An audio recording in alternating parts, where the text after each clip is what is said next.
ഓം ശ്രീ ആഞ്ജനേയായ നമ. MS-B4 astro റിസർച്ചിന്റെ മറ്റൊരു വീഡിയോയിലേക്ക് ഏവർക്കും ഹാർദമായ സ്വാഗതം. ഞാൻ വിനീത് മംഗലത്ത്.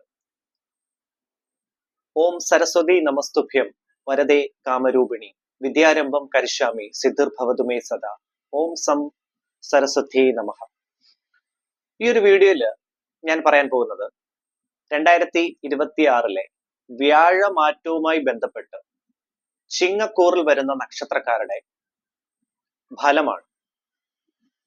എന്റെ astrology channel MS-B4 astro research നിങ്ങൾ ആദ്യമായിട്ടാണ് കാണുന്നതെങ്കിൽ ദയവ് ചെയ്ത് സബ്സ്ക്രൈബ് ചെയ്യുക. അതുപോലെ നിങ്ങളുടെ വിലയേറിയ അഭിപ്രായം കമന്റ് ബോക്സിൽ ഒന്ന് രേഖപ്പെടുത്തുക. വീഡിയോ ഒന്ന് ലൈക്ക് കൂടി ചെയ്യുക. 2026 ജൂൺ മാസം 2-ാം തീയതി ചൊവ്വാഴ്ച ദിവസം മൂലം നക്ഷത്രമാണെന്ന്. അന്ന് വെളുപ്പിനെ 1:48 AM മിഥുന രാശിയിൽ നിൽക്കുന്ന വ്യാഴം കർക്കിടക രാശിയിലേക്ക് സംക്രമിക്കപ്പെടുന്നത്.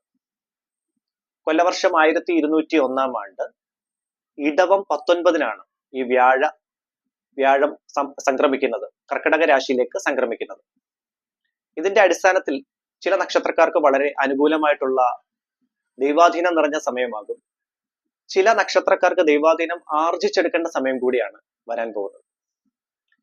12 വർഷങ്ങൾക്ക് ശേഷമാണ് കർക്കിടക രാശിയിലേക്ക് വ്യാഴം എത്തുന്നത്.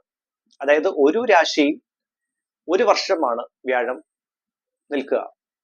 അതുകൊണ്ട് തന്നെ 12 വർഷങ്ങൾക്ക് ശേഷം കർക്കിടക രാശിയിലേക്ക് വ്യാഴം വരാൻ പോവുകയാണ്. വ്യാഴത്തിന്റെ ഉച്ചരാശിയാണ് കർക്കിടക രാശി. അപ്പം ഈ വ്യാഴ മാറ്റവുമായി ബന്ധപ്പെട്ട് ചിങ്ങക്കൂറിൽ വരുന്ന നക്ഷത്രക്കാർക്ക് എങ്ങനെയാണ് ഫലം വരാൻ പോകുന്നത് എന്ന് നമുക്ക് നോക്കാം. ചിങ്ങക്കൂറിൽ വരുന്ന നക്ഷത്രക്കാരായ മകം, പൂരം, ഉത്രം കാൽഭാഗം. ചിങ്ങക്കൂർ നക്ഷത്രക്കാർക്ക് 5-ാം ഭാവാധിപനും അതുപോലെ തന്നെ അഷ്ടമാധിപനുമായ വ്യാഴം വരാൻ പോകുന്നത് 12-ാം ഭാവത്തിലേക്കാണ്. അതുകൊണ്ട് തന്നെ ചിലവ് സംബന്ധമായിട്ടുള്ള കാര്യങ്ങൾ നിയന്ത്രിക്കാൻ സാധിക്കുന്നതാണ്. അങ്ങനെയുള്ള പാഴ്ചിലവുകളൊക്കെ നിയന്ത്രിക്കാൻ സാധിക്കുന്നതും നല്ല ചിലവുകൾ മാത്രം വരാൻ പോകുന്നതുമായിട്ടുള്ള സമയമാണ് ചിങ്ങക്കൂറിൽ വരുന്ന നക്ഷത്രക്കാർക്ക് വരാൻ പോകുന്നത്. അതുകൊണ്ട് തന്നെ അങ്ങനെയുള്ള ലോൺ സംബന്ധമായിട്ടുള്ള കാര്യങ്ങൾക്കൊക്കെ റിക്വസ്റ്റ് കൊടുത്തവർക്കൊക്കെ പെട്ടെന്ന് സാങ്ഷൻ കിട്ടാനുള്ള ഭാഗ്യം ഇതെല്ലാം ഉണ്ടാകുന്നു. ബിസിനസ് രംഗത്ത് പ്രവർത്തിക്കുന്ന ചിങ്ങക്കൂറിൽ വരുന്ന നക്ഷത്രക്കാർക്ക് വളരെ അനുകൂലമായിട്ടുള്ള സമയമാകും. പ്രത്യേകിച്ച് ഫിനാൻഷ്യൽ ഇൻവെസ്റ്റ്മെന്റ്സ്, പുതിയതായിട്ട് ബിസിനസ് തുടങ്ങാൻ പ്ലാൻ ചെയ്യുന്നവർക്കൊക്കെ വളരെ നല്ല സമയമാണ് വരാൻ പോകുന്നത്. ജോലി അന്വേഷിക്കുന്നവർക്ക് നല്ല സമയമാണ്. അതുപോലെ ട്രാൻസ്ഫർ സംബന്ധമായിട്ടുള്ള റിക്വസ്റ്റ് കാര്യങ്ങളൊക്കെ കൊടുത്തവർക്ക് നല്ല ദൈവാധീനമുള്ള സമയമാണ് ചിങ്ങക്കൂറിൽ വരുന്ന നക്ഷത്രക്കാർക്ക് വരാൻ പോകുന്നത്. ആരോഗ്യ സംബന്ധമായി കൂടുതൽ ശ്രദ്ധ വേണം. കാരണം അഷ്ടമത്തിൽ, ചിങ്ങം രാശിയുടെ അഷ്ടമത്തിലാണ് ശനി നിൽക്കുന്നത്. അതുകൊണ്ട് തന്നെ ശനിയുടെ പ്രീതി നേടി മുൻപോട്ട് പോകേണ്ട സമയമായിട്ട് തന്നെയാണ് കാണിക്കുന്നത്. അങ്ങനെയുള്ള ആരോഗ്യ ക്ലേശങ്ങൾക്കുള്ള സാധ്യത ഉണ്ടാകാൻ അങ്ങനെയുള്ള കാര്യങ്ങൾ കാണിക്കുന്നുണ്ട്. അതുകൊണ്ട് തന്നെ ഹെൽത്ത് വൈസ് കൂടുതൽ ശ്രദ്ധ കേന്ദ്രീകരിക്കണം. അതുപോലെ വാഹനം ഓടിക്കുമ്പോൾ അശ്രദ്ധ ഒഴിവാക്കി മുൻപോട്ട് പോകേണ്ടതാണ്. അങ്ങനെയുള്ള അശ്രദ്ധ നിമിത്തമുള്ള കാര്യങ്ങളൊക്കെ കാണിക്കുന്നുണ്ട്. അത് പ്രത്യേകം ശ്രദ്ധിക്കുക. ദിവസവും ശനി മന്ത്രം ജപിക്കുക.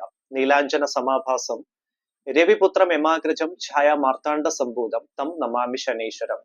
അതുപോലെ തന്നെ വ്യാഴ മന്ത്രം, ദേവാനാഞ്ച ഋഷീണാഞ്ച ഗുരും കാഞ്ചന സന്നിഭം ബുദ്ധിഭൂതം ത്രിലോകേശം തം നമാമി ബൃഹസ്പതി. റിയൽ എസ്റ്റേറ്റ് മേഖലകളിൽ വർക്ക് ചെയ്യുന്നവർക്ക് വളരെ അനുകൂലമായിട്ടുള്ള സമയമാണ് വരാൻ പോകുന്നത്. വിദ്യാർത്ഥികൾക്ക്, പ്രത്യേകിച്ച് കോമ്പറ്റേറ്റീവ് എക്സാംസ് കാര്യങ്ങൾക്ക് പ്രിപ്പയർ ചെയ്യുന്ന കുട്ടികൾക്കും വിദേശത്ത് ഹയർ സ്റ്റഡീസുമായി ബന്ധപ്പെട്ട് പോകാൻ അങ്ങനെയുള്ള ഡോക്യുമെന്റേഷൻസ് കാര്യങ്ങളൊക്കെ, അങ്ങനെയുള്ള ക്ലിയറൻസ് കാര്യങ്ങൾക്ക്, വിസ സംബന്ധമായിട്ടുള്ള കാര്യങ്ങൾ പ്രതീക്ഷിച്ചിരിക്കുന്ന കുട്ടികൾക്ക് വളരെ അനുകൂലമായിട്ടുള്ള സമയമാകും ചിങ്ങക്കൂറിൽ വരുന്ന നക്ഷത്രക്കാർക്ക് വരാൻ പോകുന്നത്. കുടുംബത്ത് ശാന്തിയും സമാധാനവും ഐശ്വര്യവും നിറഞ്ഞു നിൽക്കുന്ന നല്ല ഒരു സമയമാണ് ഈ വ്യാഴമാറ്റത്തോടുകൂടി.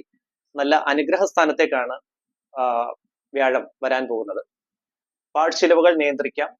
അങ്ങനെയുള്ള ബ്ലോക്കായി കിടക്കുന്ന ഫണ്ട് കാര്യങ്ങളൊക്കെ ഉണ്ടെങ്കിൽ ബിസിനസ് രംഗത്ത് പ്രവർത്തിക്കുന്നവർക്ക് അതിനുള്ള ദൈവാധീനം കാര്യങ്ങളൊക്കെ കിട്ടുന്നതാണ്. അങ്ങനെയുള്ള കാര്യങ്ങളെല്ലാം ക്ലിയർ ആയി കിട്ടുന്നതാണ്. കടം കൊടുത്ത പണം കാര്യങ്ങളൊക്കെ തിരിച്ചു കിട്ടാനുള്ള ഭാഗ്യം, അങ്ങനെ കേസ് സംബന്ധമായിട്ടുള്ള കാര്യങ്ങളൊക്കെ ഉണ്ടെങ്കിൽ അതിനെല്ലാം പ്രോപ്പറായിട്ടുള്ള നല്ല തീരുമാനം ഉണ്ടാകുന്ന സമയമാണ് ചിങ്ങക്കൂറിൽ വരുന്ന നക്ഷത്രക്കാർക്ക് കാണിക്കുന്നത്. വിവാഹം ആലോചിക്കുന്നവർക്കും അനുകൂല സ്ഥാനം തന്നെയാണ്. നല്ല ബന്ധം വന്നു ചേരാനുള്ള ഭാഗ്യം, അതിനുള്ള ദൈവാധീനം ഉണ്ടാകുന്ന നല്ല സമയം. വാഹനം എടുക്കാൻ പ്ലാൻ ചെയ്യുന്നവർക്ക് നല്ല സമയമാണ്. വീട് പണിയുമായി ബന്ധപ്പെട്ട് ഉചിതമായ തീരുമാനങ്ങൾ എടുക്കാൻ പറ്റിയ നല്ല സമയമാണ് ചിങ്ങക്കൂറിൽ വരുന്ന നക്ഷത്രക്കാർക്ക് വരാൻ പോകുന്നത്. ആത്മീയപരമായിട്ടുള്ള കാര്യങ്ങൾ കൂടുതൽ ശ്രദ്ധ കേന്ദ്രീകരിക്കുന്ന സമയം കൂടിയാണ്. അതുപോലെ ദേവാലയങ്ങൾ സന്ദർശിക്കാനുള്ള ഭാഗ്യവും ചിങ്ങക്കൂറിൽ വരുന്ന നക്ഷത്രക്കാർക്ക് കാണിക്കുന്നതാണ്. ആരോഗ്യ സംബന്ധമായിട്ടുള്ള ചെറിയ ക്ലേശം ഉണ്ടാകാനുള്ള സാധ്യത ഒഴിച്ചാൽ ബാക്കി കാര്യങ്ങളെല്ലാം അനുകൂല സ്ഥാനത്ത് തന്നെയാണ്. ആരോഗ്യം നന്നായി ശ്രദ്ധിക്കുക. അങ്ങനെ ശ്രദ്ധിച്ച് മുൻപോട്ട് പോകുകയാണെങ്കിൽ, പ്രത്യേകിച്ച് അഷ്ടമത്തിൽ ശനി ആയതുകൊണ്ട് തന്നെ ശനി പ്രീതി നേടി മുൻപോട്ട് പോകേണ്ടതാണ്. ഞാൻ നേരത്തെ പറഞ്ഞ പോലെ തന്നെ ശനി മന്ത്രം ജപിക്കണം, ഹനുമാൻ സ്വാമിയെ പ്രാർത്ഥിക്കുക, ഹനുമാൻ ചാലിസ ജപിച്ച് മുൻപോട്ട് പോവുക. ശത്രുപരമായിട്ടുള്ള തടസ്സങ്ങളെല്ലാം പൂർണ്ണമായിട്ടും മാറിക്കിട്ടുന്നതാണ്. ബാക്കി കാര്യങ്ങളെല്ലാം അനുകൂല സ്ഥാനത്താണ്. ഔദ്യോഗിക സംബന്ധമായിട്ടുള്ള ട്രാൻസ്ഫർ റിക്വസ്റ്റ് കാര്യങ്ങളൊക്കെ കൊടുത്തവർക്കും അതുപോലെ ഇൻക്രിമെന്റ് റിക്വസ്റ്റ് ഒക്കെ കൊടുത്തവർക്കും നല്ല ദൈവാധീനമുള്ള സമയമാണ് ചിങ്ങക്കൂറിൽ വരുന്ന നക്ഷത്രക്കാർക്ക് കാണിക്കുന്നത്. നിങ്ങളുടെ ജനന സമയത്തുള്ള ഗ്രഹനിലയിൽ വ്യാഴത്തിന്റെ സ്ഥാനം എവിടെയാണെന്ന് കറക്റ്റായിട്ട് നോക്കി യഥാവിധി പരിഹാരം കൂടി, വഴിപാടുകൾ കൂടി ചെയ്ത് മുൻപോട്ട് പോവുകയാണെങ്കിൽ പൂർണ്ണമായിട്ടും നല്ല രീതിയിലുള്ള ഉന്നമനം പ്രതീക്ഷിക്കാവുന്ന സമയമാണ് വരാൻ പോകുന്നത്. അങ്ങനെ ഗ്രഹനിലയുമായി ബന്ധപ്പെട്ട് എന്തെങ്കിലും സംശയമുണ്ടെങ്കിൽ എന്റെ വാട്സപ്പ് നമ്പറിൽ നിങ്ങൾക്ക് ഡയറക്റ്റ് ആയിട്ട് മെസ്സേജ് അയച്ച് ബുക്ക് ചെയ്യാവുന്നതാണ്. വാട്സപ്പ് നമ്പർ ഈ വീഡിയോയുടെ ഡിസ്ക്രിപ്ഷനിൽ ഞാൻ കൊടുത്തിട്ടുണ്ട്. അതുപോലെ തന്നെ എന്തെങ്കിലും ജീവിത സംബന്ധമായിട്ടുള്ള ക്ലേശങ്ങൾ, അങ്ങനെ എന്തെങ്കിലും പ്രശ്നങ്ങൾ ഉണ്ടെങ്കിൽ കവടി പ്രശ്നത്തിലൂടെ പരിഹാരത്തിന് താല്പര്യമുള്ളവർക്ക് ഡയറക്റ്റ് ആയിട്ട് എന്റെ വാട്സപ്പ് നമ്പറിൽ മെസ്സേജ് അയച്ച് ബുക്ക് ചെയ്യാം. വ്യാഴപ്രീതി അത്യാവശ്യമായിട്ട് നേടേണ്ടതാണ്. വ്യാഴാഴ്ച ദിവസം വിഷ്ണു ക്ഷേത്ര ദർശനം നടത്തുന്നതും മഞ്ഞപ്പട്ട് വഴിപാടായിട്ട് സമർപ്പിക്കുന്നതും അതുപോലെ തന്നെ നെയ്വിളക്ക് വഴിപാട് സമർപ്പിക്കുന്നതും വളരെ ഉത്തമമാണ്. മാസത്തിൽ ഒരിക്കൽ വിഷ്ണു ഭഗവാന് പാൽപായസം വഴിപാട് സമർപ്പിക്കുന്നതും വ്യാഴത്തിന്റെ പൂർണ്ണമായിട്ടുള്ള അനുഗ്രഹം നേടിയെടുക്കാനും സാധിക്കുന്നതാണ്. ശ്രീകൃഷ്ണ ക്ഷേത്രമാണ് ദർശിക്കുന്നതെങ്കിൽ തൃക്കൈവെണ്ണ വഴിപാടായിട്ട് സമർപ്പിക്കാം. നരസിംഹ മന്ത്രം ജപിക്കുന്നതും വളരെ ഉത്തമമാണ്. വിഷ്ണു സഹസ്രനാമം ജപിക്കുക, വ്യാഴ മന്ത്രം ജപിക്കുക, ഹനുമാൻ ചാലിസ കൂടി ജപിച്ച് മുൻപോട്ട് പോകേണ്ടതാണ്. ഇത്രയുമാണ് ചിങ്ങക്കൂറിൽ വരുന്ന നക്ഷത്രക്കാരുടെ വ്യാഴമാറ്റവുമായി ബന്ധപ്പെട്ട ഫലം. വളരെ അനുകൂലമായിട്ടുള്ള സമയം തന്നെയാണ് വരാൻ പോകുന്നത്. ആരോഗ്യ സംബന്ധമായിട്ടുള്ള കാര്യങ്ങൾ കൂടുതൽ ശ്രദ്ധ കേന്ദ്രീകരിച്ച് മുൻപോട്ട് പോവുക. ട്രീറ്റ്മെന്റ് കാര്യങ്ങളൊക്കെ ചെയ്യുന്നവർക്ക് അങ്ങനെ കൂടുതലായിട്ടുള്ള ശ്രദ്ധിച്ച് തന്നെ മുൻപോട്ട് പോകേണ്ട ഒരു സമയമാണ്. അതുപോലെ അശ്രദ്ധ ഒഴിവാക്കി മുൻപോട്ട് പോവുക. അശ്രദ്ധ നിമിത്തം, പ്രത്യേകിച്ച് അങ്ങനെയുള്ള വാഹന സംബന്ധമായിട്ടുള്ള കാര്യങ്ങളൊക്കെ ഹാൻഡിൽ ചെയ്യുമ്പോൾ അശ്രദ്ധ മസ്റ്റായിട്ട് ഒഴിവാക്കുക. ചിങ്ങക്കൂറിൽ വരുന്ന നക്ഷത്രക്കാർക്ക് പൊതുവെ അനുകൂല സ്ഥാനം തന്നെയാണ് കാണിക്കുന്നത്. എന്റെ astrology channel MSP4 astro research നിങ്ങൾ ആദ്യമായിട്ടാണ് കാണുന്നതെങ്കിൽ ദയവ് ചെയ്ത് സബ്സ്ക്രൈബ് ചെയ്യുക. എല്ലാവർക്കും നന്മയും ഐശ്വര്യവും നേർന്നുകൊണ്ട് നന്ദി, നമസ്കാരം.